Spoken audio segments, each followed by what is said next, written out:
What the Flick, everybody, and the premiere episode of Better Call Saul. Bob Odenkirk back as Saul Goodman, James McGill.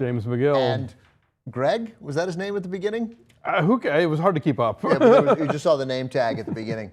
So wow, so Saul Goodman is running as the manager of Cinnabon in Nebraska. Omaha. Yeah. Wow, that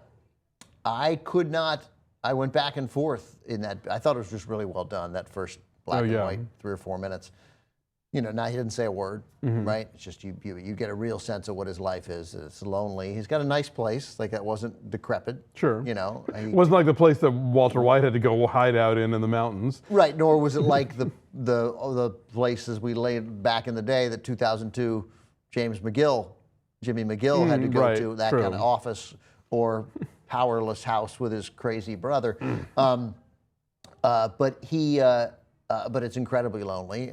But so I was confused, and I'm curious whether other people were, because when he took, at first you think it's definitely the future, and then I'm like, no, but Cinnabon, was there a Cinnabon in it?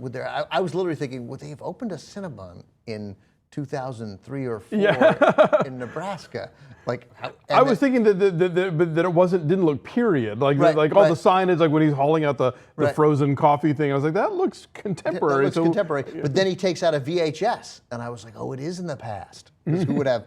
But of course, it's to look at, it's to remember the glory days. Yeah, Saul Goodman never made a digital transfer.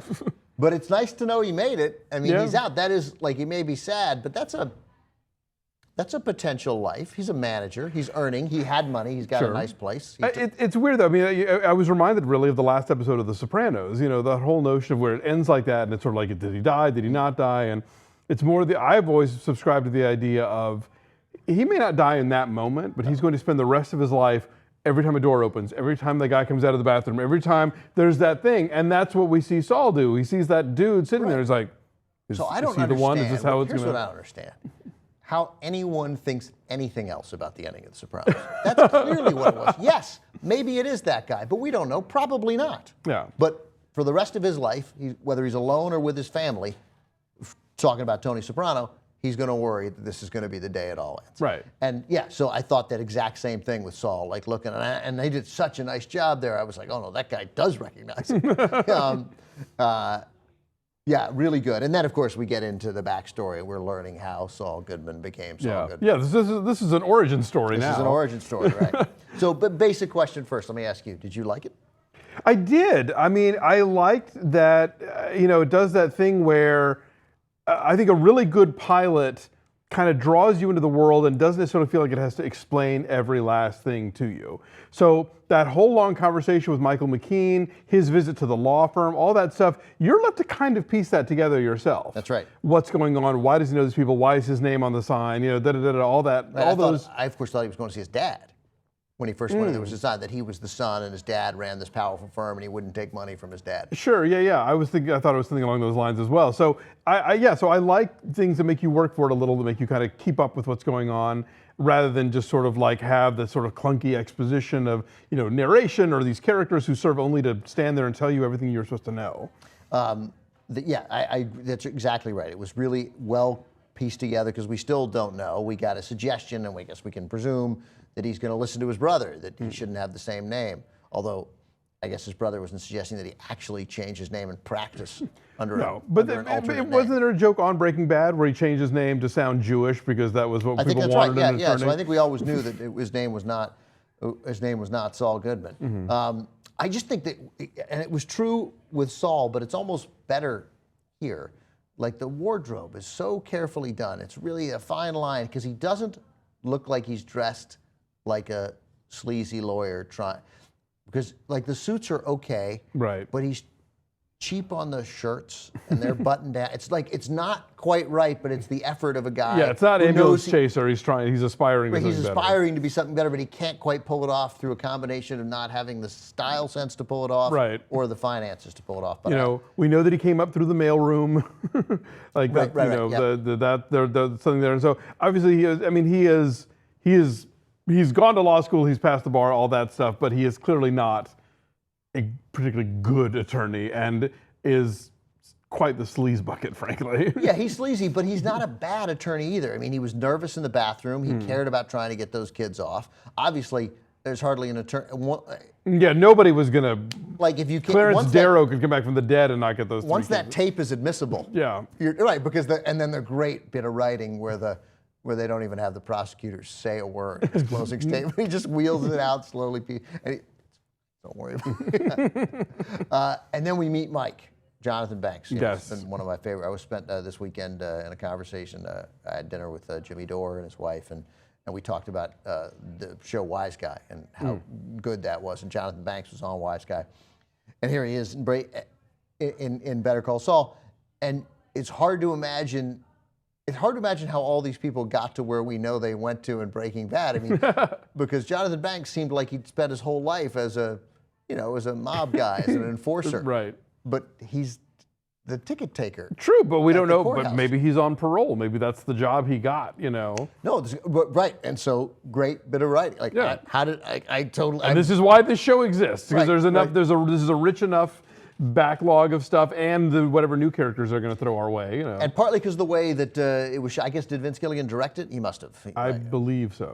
But that shot at the end where we see the guy who holds the gun to Saul, and then he sticks his head out. And when he stuck his head out, that to me was a sign that it was somebody, and that's Tuco, who was the cartel kingpin right.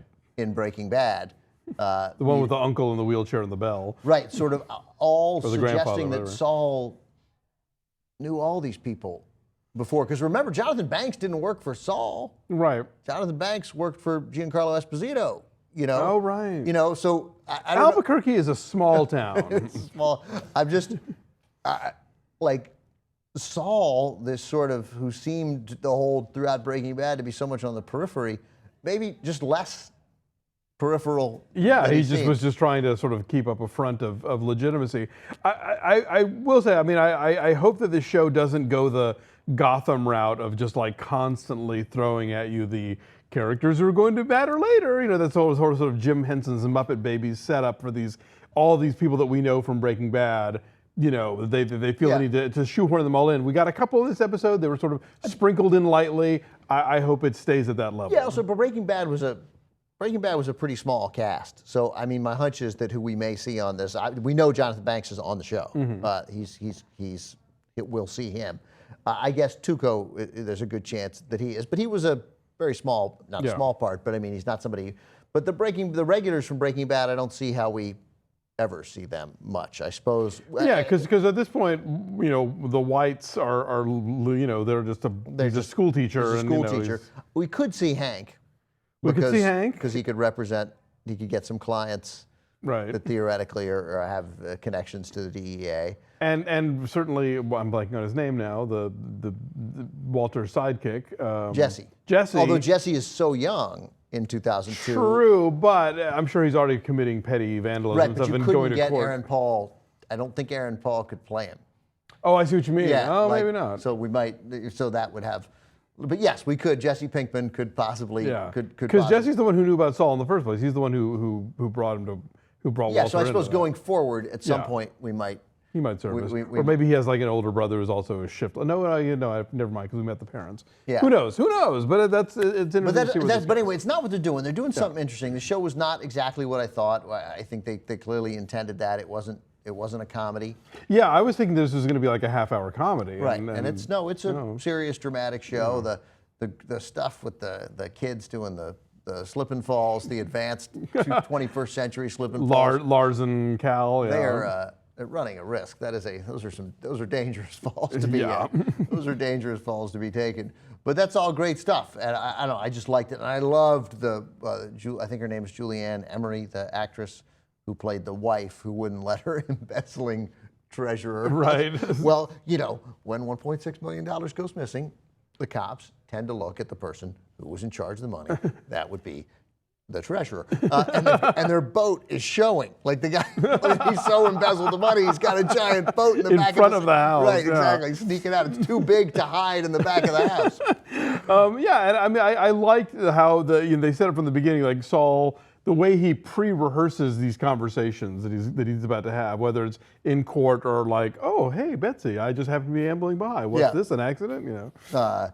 It was good. I was really into it. I think they've done something different. It doesn't look like other shows. It doesn't feel like other shows.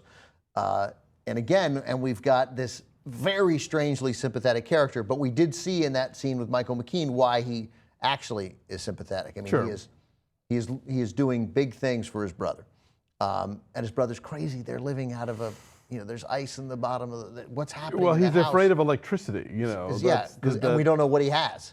Well, I think it's a mental illness. He has, right, but it's not. But it's set up. We're thinking at the thing that it's cancer.